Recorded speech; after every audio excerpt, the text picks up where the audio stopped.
What's going on, guys? We're taking back a brand new video, and today we are going to be reviewing the Formula E 2014 to 2015 season so far. So then, Formula E has pretty much exceeded everybody's expectations. It's been one of the best new motorsports in recent years, probably of the decade. Not many people were expecting it to be this good, to be this close. I mean, we've had 5 races so far in China, Malaysia, Argentina, Uruguay and America at 5 tracks that, probably aren't really that good. If you raced probably anything else around it, they'd probably be, have a really boring race. But for some reason, Formula E just seems to work around these tracks. We're not sure if it's just, kind of the tracks, or how, tough the cars are to drive, or kind of the different rules and kind of everything to think about, the different kind of power settings. But something just really makes Formula E work. And, one of those factors is definitely a very talented crop of drivers. We've had 29 drivers having a go at Formula E so far. 22 of them scoring points, and then of course the other 7 have all pretty much at some point come close to scoring points. I'll come on to a few people that have disappointed me so far, but really that list compared to other motorsports is very, very short, and there's a huge list of people that have been really impressive. It hasn't been perfect, of course. I'll come on to things they could improve, and of course with the old doping scandal, Frank Montagny. And, a slight blips on the record and that. I suppose, most drivers not competing every round, it's going to get a bit messed up with the championship. What, the top 9? Sorry, apart from Felix Costa. What about, I'd say, 13 or 14 drivers have kind of done every round, and apart from that, we've just got a load of different people in, which is actually really cool to see. Of course, we saw Scott Speed coming in, and me and many other people thought, he'd do rubbish, or he'd just be kind of outside the top 10, a bit like Loic Duval as well. But they both come in, they both score points, and Scott Speed goes even better than that, comes second, and very, very easily could have taken that race win. He came from so far back as well, just cutting through the field. It wasn't kind of due to luck, it was just kind of pure pace, aggression, being able to save power, which is quite impressive considering he hasn't got the experience of doing that. So Scott Speed really impressed me in the latest round, and we don't really know what's going to happen with the championship. If you look to the top of the championship, Nicholas Prost is leading. And not really too surprising, to be honest, if you look at his results. Of course, in China he was leading when, of course, infamously he had that last lap incident with Nick Heidfeld, sorry. Don't know why I said Nicholas.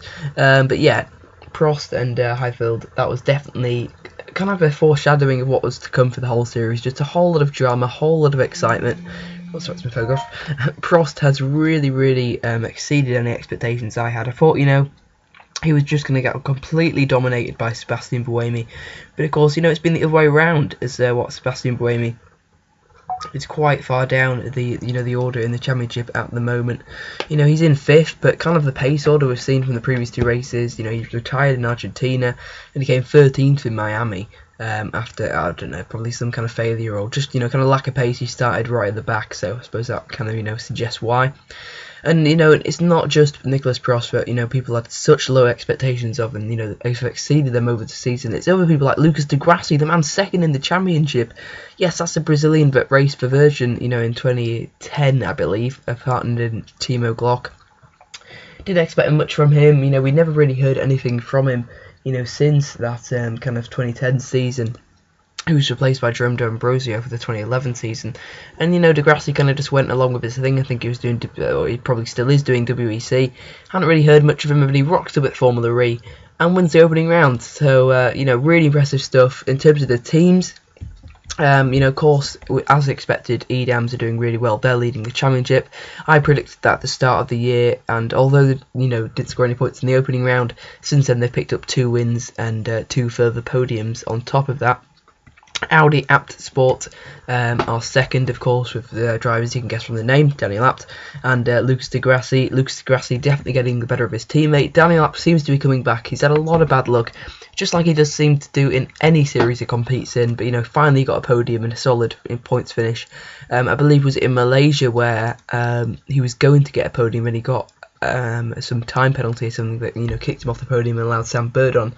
Actually, it was probably no, because Sam Bird won, didn't he, in Malaysia? So, but yeah, China. Daniel Abt had that grid drop. Another person, Nelson Piquet Jr. was not expecting much from him. He just comes in, he's 4th in the championship, taking up a 2nd in Uruguay, a 3rd in Argentina. Another strong result in the latest round in Miami. We look ahead to the rest of the season. Of course, we're at the halfway stage now. We got Long Beach, Merlin.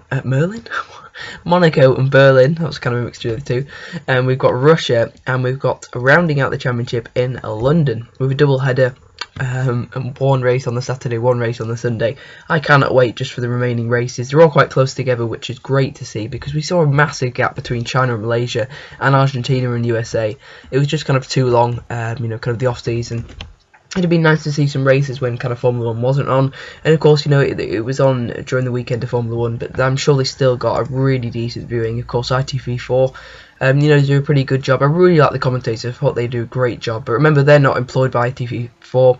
They're just the the kind of universal commentators, I believe, for any kind of English people. You can view it on the website. Formula E do such a good job with social media. All the teams do. Amlin Naguri doing giveaways. I won a postcard signed by Antonio Felix da Costa. They gave away 55 of them. They're the most generous team, definitely, and just all of them kind of encouraged. We saw at the start kind of a bit tedious, bit nervous. A few of the teams, kind of like Trulli, Venturi, and they've just come to the forefront and just completely engaging in this kind of conversations with fans. Amlin Naguri basically replies to everyone but tweets them, which is pretty amazing. Great fan engagement. They were buying people's fan boost votes basically by, I think, entering them into a giveaway or something, but nevertheless, a really great job.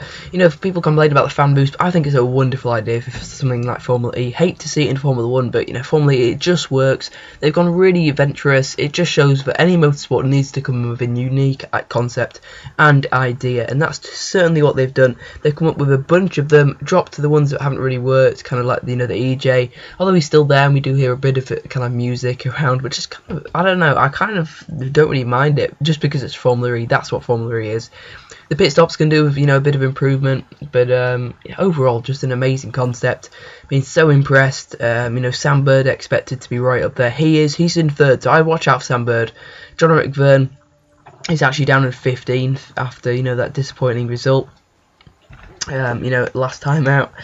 I mean, just such bad luck for John-Eric. Of course, should have won in Uruguay. Sadly, of course, with that just crazy race, Argentina as well.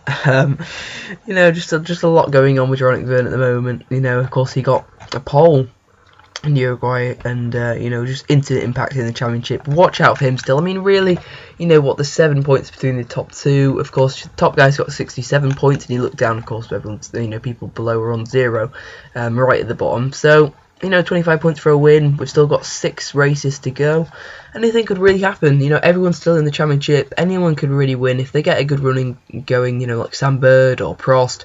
Prost is probably the favourite now. Lucas de Grassi, I expect him to drop back a bit. He's had a poor couple of races. We'll have to see how he can kind of pick it up. Felix da Costa will be there and thereabouts, but I doubt he's really got the kind of same with D'Ambrosio. Aldasuaro, we haven't seen as much as I was expecting from him. He was a bit like Buemi. Could see Buemi come back, of course. He got a good run, winning in Uruguay and getting a podium in Malaysia. So yeah, a lot of unknowns, a lot of surprises. We'll probably get some more drivers coming in, possibly Adrian Sutil is rumoured to be coming in for Long Beach. I'm hoping that rumour is true. And I'm sure anyone else, there's so many different people. Hopefully Charles Piquet back again, because he had a really good, strong opening race. This last race was dreadful for him. Sarrazin, let's hope we see a few more points for him. Heidfeld, his bad luck is. I mean, Venturi have 8 points. I mean, come on. They were some of the front runners in so many of the races. They've dropped back. Trulli haven't been the best. They had one good points finish. If I said, they wouldn't have scored any points. Mahindra have been worse than expected, considering they've got Senna and Chandhok. A very popular lineup, but the results just haven't gone their way. They've had a lot of bad luck, especially Senna in the opening bits, and now recently Chandhok. And then Naguri, great team on Twitter, had some really strong results with their first driver in Antonio Felix da Costa. But of course, the likes of Catherine Legge, is it? I don't know. And Salvador Duran, of course, not the best drivers, hence why they're not getting very many points. They're kind of disappointing. Same with Hoping Tung. If you look at China Racing, all the points have come from Nelson Piquet Jr. Anyone else in that seat hasn't done very well. Charles Piquet and Hoping Tung. Dragon Racing are 5th, really consistent lineup. They got one of the best lineups. Oriol Servia Of course, we'll actually replace for this race, but I'm hoping he'll be back because he was actually doing really well, considering he's 40 years old. We're alongside Joe D'Ambrosio, Andretti, after a bunch of drivers, then of course Frank Montagny has now of course been banned, so we know we're not going to be seeing him back. But with John McVern, they're a really strong team, watch out for them.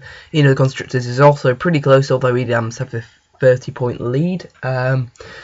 It could just go anyway. So yeah, I'm really looking forward to the rest of the Formula E season.